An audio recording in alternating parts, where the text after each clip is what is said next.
My beautiful self. Yeah. Okay. 247 in your book. We got down to types of tumors.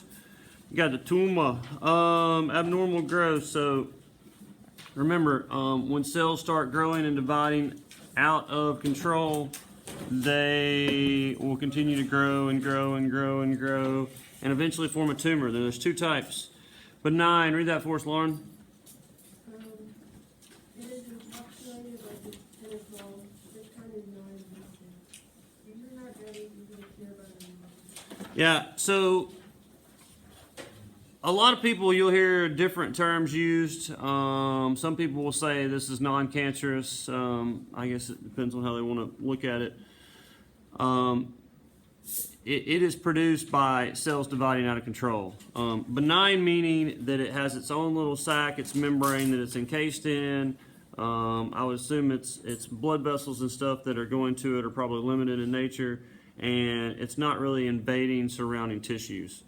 So I used to show an anatomy, a brain surgery video, and this woman started losing her eyesight, and it's because she had a tumor that developed behind her in her frontal lobe here, and it was pushing on her optic nerve. So they went in. Luckily, it was a benign tumor. Now, if it had kept growing, yeah, sure, it could have killed her, and she definitely would have lost sight in both eyes, probably eventually. Before that. So they were able to go in, though, because it was benign. It was kind of its own little case, its own little sac. They were able to cut it out, take it out, remove it, and pretty much be done and not have to worry about any issues of relapse. So benign is a good type of tumor because of its nature and its easiness to remove, and it's not invading and hurting other tissue. Now, it could crowd out other tissue eventually if it got big enough, but it is much easier to deal with, okay? Next thing, malignant. I'm sure y'all have heard of malignant. Y'all probably heard of malignant melanoma, or #1 deadly skin cancer. Read that one for us, Megan. Malignant means the crab. It is invasive. It grows between cells or surrounding tissue. It can be deadly. Normally treated with chemotherapy, radiation, and surgery. Yeah, so if you think of like a malignant tumor in someone's brain, you could think of like a crab which is like invading and sticking its arms and legs into all different parts and tissues around it. So it's very difficult to go in and just cut out a malignant tumor. A lot of times you'll hear like surgery as an option for malignant tumor because they'll go in and cut out what they can, and but after that, usually they have to use radiation or chemotherapy to shrink the rest of the tumor. They're using those methods to target cancerous cells and shrink the rest of those cancerous cells, because they're not able to really go in a lot of times and remove everything because of the way that it invades all the other tissue around it. Okay. Metastasis. If you look on 247 here, ladies, one of the more common, more deadly types of cancer in women is breast cancer, although men can get breast cancer. I think it's like 1 in 100 breast cancer cases are men, but it's usually women. After I turn the video off, I'll tell you about the time I thought I had breast cancer. All right, so metastasis. Read that one for us, Hunter. This is the movement of cancer cells from the site of origin to another site within the body. You want me to read all? Yeah, keep going. Cancer cells can travel through the blood vessels or lymph tract. The heart is the only structure that cancer cannot grow in. It is too hard and blood moves too quickly through it. Boom.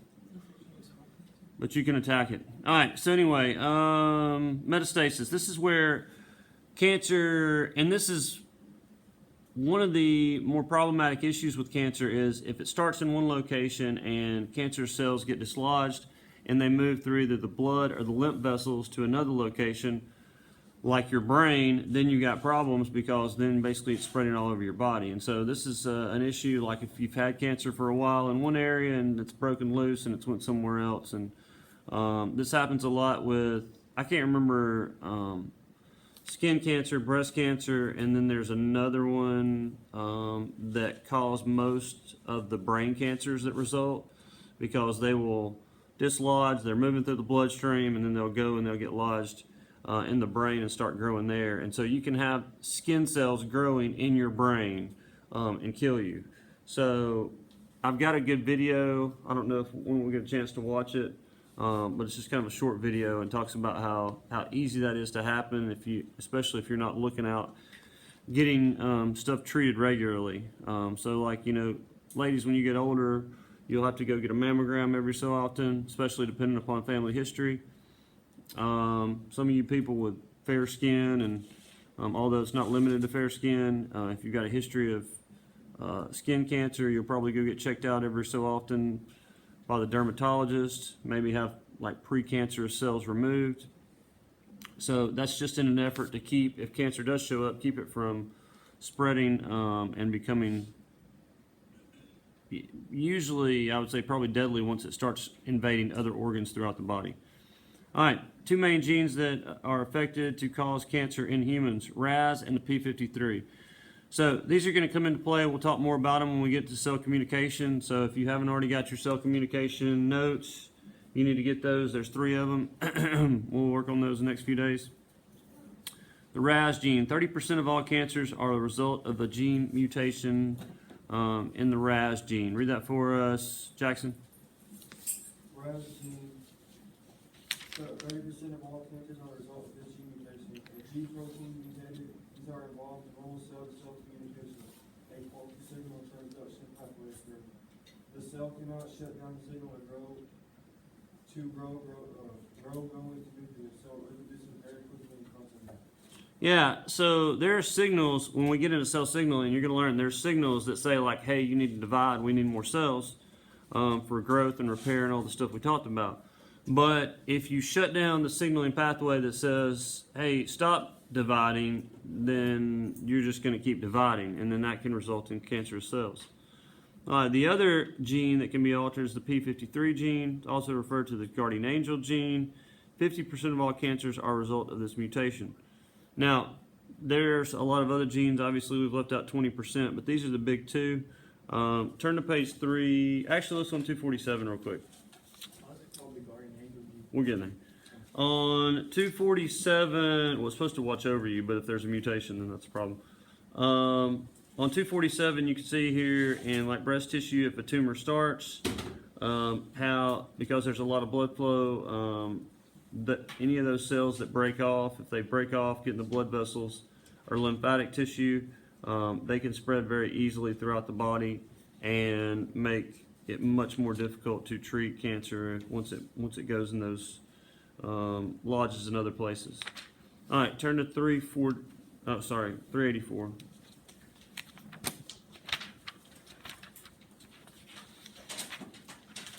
All right, we're over in the genetics unit here, which is okay.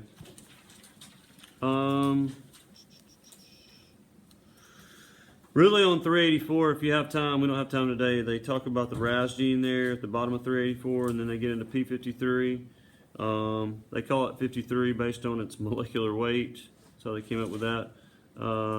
Read A and B for us, Angela. This affects the tumors suppressing genes. A cell cannot commit suicide when it becomes ill beyond repair. This mutation prevents cell cycling shutdown because cycling becomes constantly produced by the damaged cell. This leads to more effective cells being produced. Yeah, so P53 is supposed to be a tumor suppressing gene. So if it's altered, then you've altered your ability to suppress tumors, which you can see the issue there. Out of control production of cyclin, cells constantly replicating, and then cancer cells result. It says the cell cannot commit suicide when it becomes damaged beyond repair. So cells have the ability to commit cell suicide. It's called apoptosis. We'll talk more about it. We'll hit on it throughout the year.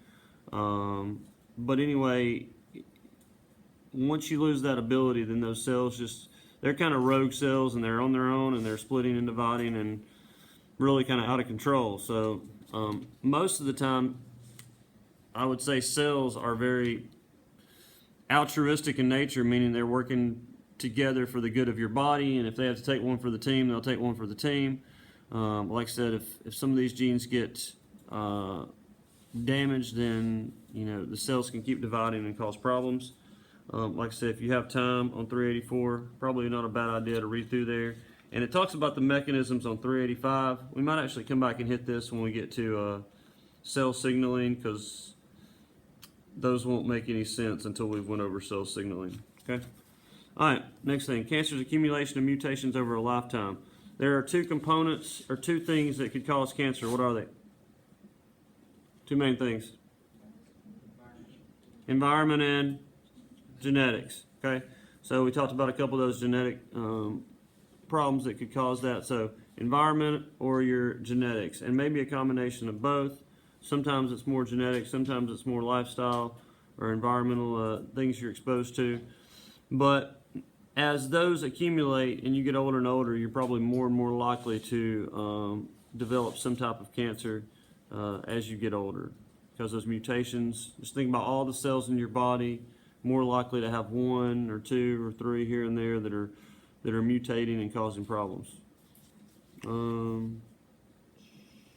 Okay. Any questions there? Like I say, we'll get more into the details of RAS and P53 when we get to cell signaling, but right now y'all don't know enough about that to talk a whole lot more about it. All right, let's look at the lab real quick though. Okay, mitosis lab. You should be identifying, when you get to this page where you're identifying the fields. So you're going to count how many cells. So your field of view, for those of you in photography class, y'all know this, it's what you're actually looking at in the microscope. So the entire thing. Make sure you're looking at the appropriate part of the slide, that part toward the end where division's taking place. And you're going to count how many cells you see in interphase, prophase, metaphase, anaphase, telophase. Remember, prophase, once you start to see the little squiggly lines in there that may be early prophase, that should be prophase. If you can't see anything in the cells, they look like they have an intact membrane, and they look like everything's just kind of like the same across the nucleus, it's probably an interphase. Telophase, usually you can tell because you start to see the formation of a cell plate, or either that or their nuclei are at the opposite poles already. So what you're going to do, you don't have to do a field 3. You're going to add field 1 and 2 together, total them, and then you'll calculate the percentage of cells in each stage, and you'll use that information to figure out how much time they spend in each stage. And it gives you a formula above the chart. So if you have trouble with that, just ask me and I'll help you with that. But basically, we're assuming that it takes about 24 hours for that onion root tip to go through an entire part of the cell cycle, okay? So, or 1,440 minutes. So you're figuring out how many minutes it's estimated to spend in each stage of those different parts of the cell cycle, okay? Now, you got some other stuff to do on here, a little pie graph to do, and then on the back, look at that real quick. You're not going to do anything on the back until you're done with that previous page.